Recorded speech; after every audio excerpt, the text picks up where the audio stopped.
ভাবুন তো, একজন সাধারণ পিৎজা ডেলিভারি বয় যদি হঠাৎ করে একদিন সকালে সুপার হিরো হয়ে যায়, যার জীবনে একমাত্র লক্ষ্য ছিল ৩০ মিনিটের মধ্যে পিৎজা ডেলিভারি করা। সে যদি এমন এক অবিশ্বাস্য শক্তির অধিকারী হয় যা দিয়ে সে গোটা শহরকে বাঁচাতে পারে, কিন্তু এ শক্তির উৎস কি, আর এর পেছনে লুকিয়ে থাকা ভয়ঙ্কর ষড়যন্ত্রই বা কি? আজ আমরা এমন একটি মুভি এক্সপ্লেন করব যেখানে একজন সাধারণ ছেলে হয়ে ওঠে এক অসাধারণ রক্ষাকর্তা।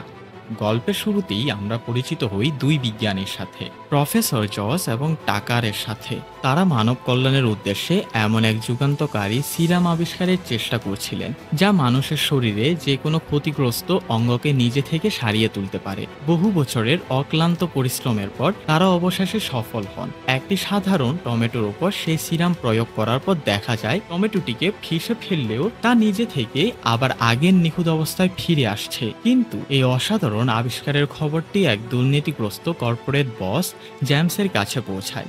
জেমসের উদ্দেশ্য ছিল সম্পূর্ণ ভিন্ন।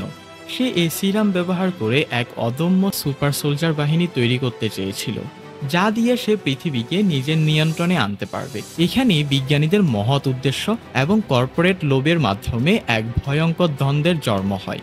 আমাদের গল্পের নায়ক ম্যাট একজন সাধারণ যুবক। তার জীবন কাটে মায়ের পিৎজা শপে কাজ করে, ডেলিভারি দিয়ে, আর তার কলেজের ক্রাশ সুজানকে নিয়ে দিবা স্বপ্ন দেখে। ম্যাট তার জীবন নিয়ে হতাশ আর কিছুটা দায়িত্ব জ্ঞানহীন। একদিন দোকানে কাজ করার সময় ভুল করে পিৎজা ফেলে দেওয়ায় শাস্তি হিসাবে তার মা তাকে পিৎজা ম্যানের একটি হাস্যকর লাল কালো পোশাক পরিয়ে দোকানের বাহিরে প্রচারের জন্য দাঁড় করিয়ে দেয়। এই ঘটনায় ম্যাট লজ্জায় প্রায় মরেই যাচ্ছিল, কারণ তার কলেজের বন্ধুরা তাকে এই অবস্থায় দেখে ফেলে। এই ঘটনাটি ম্যাটের সাধারণ এবং কিছুটা ব্যর্থ জীবনকে তুলে ধরে। সে তখনও জানতো না যে এই পিৎজা ম্যান এর পরিচয়ই একদিন তার জীবনের সব থেকে বড় সত্যি হয়ে উঠবে। প্রফেসর জস যখন বুঝতে পারে যে তার আবিষ্কারকে মানবজাতির ধ্বংসের কাজে ব্যবহার করা হবে, তখন তিনি সিরামের সমস্ত ফর্মুলা নষ্ট করে দেওয়ার সিদ্ধান্ত নেয়। কিন্তু জেমসের গুন্ডারা ল্যাবে হামলা চালায়। এই সংঘর্ষের মধ্যে জর্জ গুরুতর আহত হন। ঠিক সেই মুহূর্তে ম্যাট তার প্রফেসরের সাথে দেখা করতে ল্যাবে পৌঁছায়। মৃত্যুর আগে জর্জ সে সিরামযুক্ত অলৌকিক টমেটোটি ম্যাটের হাতে দিয়ে বলে, এর শক্তিকে সবসময় ভালো কাজে ব্যবহার করবে। গুন্ডাদের হাত থেকে বাঁচাতে ম্যাট সেই টমেটোটি খেয়ে ফেলে এবং এক পর্যায়ে ল্যাবের ছাদ থেকে নিচে পড়ে যায়। সবাই যখন ভাবে ম্যাট মারা গেছে, তখনই ঘটে আসল চমক। এত উঁচু থেকে পড়ার পরেও ম্যাটের শরীরে একটা আঁচড়ও লাগেনি। সেই সিরাম তার ডিএনএর সাথে মিশে গেছে, তাকে দিয়েছে অবিশ্বাস্য শক্তি, দ্রুত সেরে ওঠার ক্ষমতা। ম্যাট বুঝতে পারে সে আর সাধারণ নেই, সে হয়ে উঠেছে এক সুপার হিউম্যান পিৎজা ম্যান।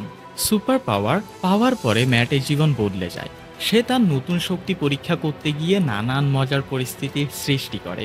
রান্নাঘরে জ্বলন্ত স্টোভের উপর হাত দিয়েও সে তাপ অনুভব করতে পারে না, আবার একাই তার গাড়িকে খেলনার মতো তুলে ফেলে। এই দৃশ্যগুলো সিনেমার কমেডির যোগান দেয়। কিন্তু যখন ভিলেনরা জানতে পারে সেই সিরাম এখন ম্যাটের রক্তে, তখন তারা ম্যাটকে ধরার জন্য মরিয়া হয়ে ওঠে। তারা ম্যাটের দুর্বলতা খুঁজে বের করে ট্যাবেকো ধোঁয়া। যেহেতু সিরামটি টমেটোর ডিএনএ থেকে তৈরি, তাই ট্যাবেকো ধোঁয়া ম্যাটের শক্তিকে সাময়িকভাবে দুর্বল করে দেয়। ম্যাটকে ফাঁদে ফেলার জন্য তারা সুজনকে অপহরণ করে। নিজের ভালোবাসার মানুষকে বাঁচাতে ম্যাট এবার আর ভয় পায় না। সে তার পিৎজা ম্যানের পোশাকে হাজির হয় এবং শুরু হয় এক রুদ্ধশ্বাস অ্যাটাক। সে তার বুদ্ধি এবং নতুন পাওয়া শক্তি দিয়ে ভিলেনদের সমস্ত পরিকল্পনা ব্যর্থ করে দেয়। সিনেমার ক্লাইম্যাক্স জমে উঠে একটি ফ্যাক্টরির ভেতরে, যেখানে ম্যাট এবং প্রধান ভিলেনের মধ্যে ভয়ঙ্কর লড়াই হয়। সুজানাকে একটি চলমান কনভেয়র ব্লেডে বেঁধে মেশিনের দিকে ঠেলে দেওয়া হয়। ম্যাট তার জীবনের ঝুঁকি নিয়ে সমস্ত শক্তি দিয়ে ব্লেডটি থামিয়ে সুজানাকে বাঁচায়। শেষ পর্যন্ত ম্যাট প্রধান ভিলেনকে একটি গরম পিৎজার ওভেনে ফেলে দিয়ে পরাজিত করে, যা তার পিৎজা ম্যান পরিচয়ের সাথে একটি চমৎকার সংযোগ তৈরি করে। এই লড়াইয়ের মধ্যে ম্যাট শুধু তার ভালোবাসার মানুষকে বাঁচায় না, বরং একজন সত্যিকারের সুপার হিরো হিসাবে নিজেকে প্রমাণ করে। পিৎজা ম্যান শুধু একটি সুপার হিরো সিনেমার গল্প নয়, এটি একজন সাধারণ মানুষের অসাধারণ হয়ে ওঠার গল্প। এটি আমাদের শেখায় যে পরিস্থিতি যাই হোক না কেন, সঠিক উদ্দেশ্য এবং সাহস থাকলে যে কেউই নায়ক হয়ে উঠতে পারে। ম্যাটের যাত্রা আমাদের দেখায় যে ক্ষমতার দায়িত্ব নিয়ে আসে এবং সে দায়িত্ব পালন করাই আসল বীরত্ব। আর এই মুভিটি এখানেই শেষ হয়। তো বন্ধুরা, কেমন লাগলো এই সিনেমার গল্পটি? যদি আপনাদের ভালো লেগে থাকে অবশ্যই ভিডিওটিতে লাইক কমেন্ট করুন আর এমন আরও সিনেমার গল্প শুনতে আমাদের চ্যানেলটি সাবস্ক্রাইব করে পাশে থাকুন।